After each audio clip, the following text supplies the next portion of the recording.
Hey y'all, thanks for stopping in. You'll notice that the media declared Trump the winner before many of the caucuses even began voting. And some are saying that that's a type of voter fraud, considering people waiting in line hear that their guy or gal lost and then go home rather than voting themselves. But let's check out what the Daily Wire has to say here. News media slammed for calling Iowa caucus before voting began in many areas. It kind of reminds me of the 2020 election when Fox News declared Biden the winner of like Arizona or something like that when 1% had reported. I don't know, it just doesn't come off clean on the up and up. You know what I mean? Even if you have the same conclusion, just wait a little while and let the people vote before you declare winners, right? But news organizations faced intense criticism Monday night for projecting the winner of the Iowa caucuses before voting even began in many areas across the state. Multiple news organizations, including the Associated Press, Fox News, CNN, the New York Times, and more, called the race for President Donald Trump just minutes after doors closed at caucus locations throughout the state.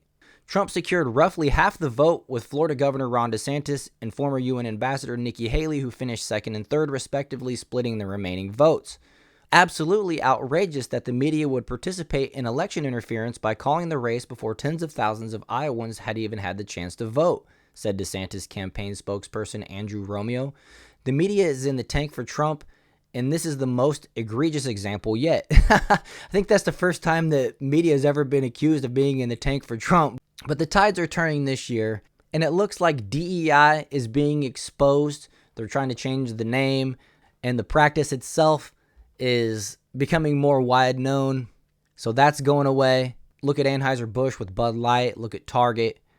Look at the Harvard president being fired, and then everything that's going on with Boeing.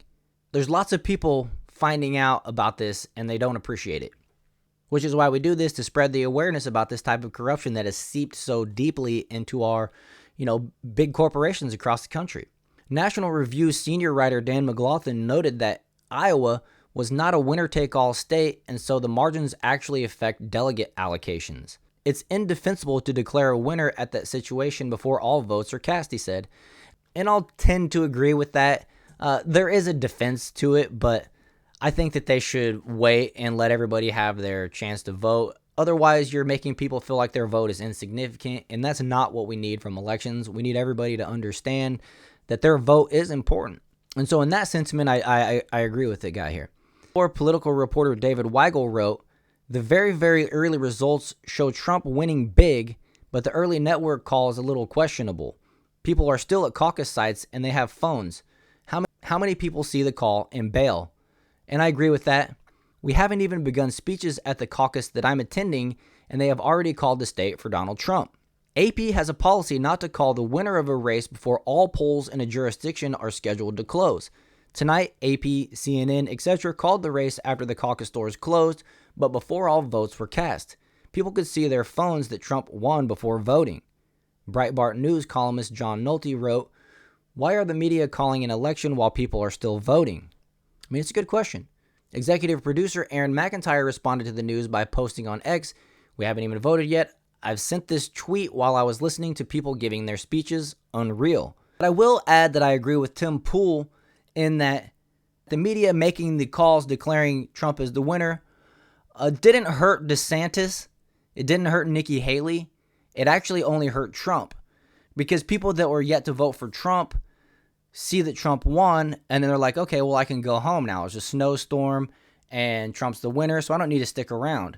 But other people that were yet to vote, who are DeSantis or Nikki Haley or even Vivek voters, would have had more incentives to stick around and vote to try to prove the media wrong, right? What are your thoughts on that? I'm going to go ahead and wrap it up there. Let me know.